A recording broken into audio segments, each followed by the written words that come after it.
Sempre que te dediques a una feina que hi ha animals de per mig, és una feina que hi has de ser cada dia, sí o sí, independentment del dia de l'any que te trobis. I després el munyir també té això, que ho has de fer 2 vegades en el dia i sempre hi ha d'haver qualcú. O sigui que sí, ha de ser una feina que la facis per gust. Jo me vaig criar aquí a Suestrà, vaig néixer aquí, vaig fer aquí tota la meva infància i adolescència i en els 19 anys vaig decidir anar a viure a la ciutat perquè estava molt cansada tant de camp i volia trencar un poc amb aquest model i amb aquesta manera de viure. I després de fer 9 anys fora me va passar el contrari.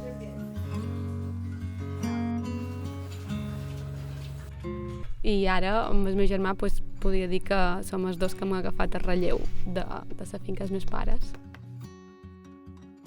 Jo crec que la producció de formatge per Menorca és el que ens dona aquesta identitat i que el camp sigui viu, no? Perquè hi ha molt de territoris d'Espanya que el camp es va buidant i crec que això, que tenir un producte tan preciat ajuda que hi hagi més gent que en produeixi i que pugui viure dignament d'una feina tan dura com és el camp.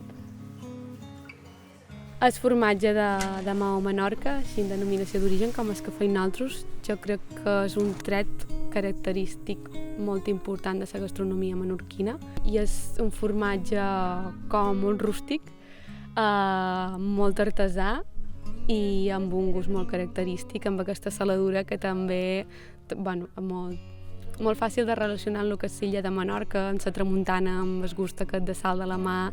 És com una fusió entre mar i terra que ens identifica com a societat.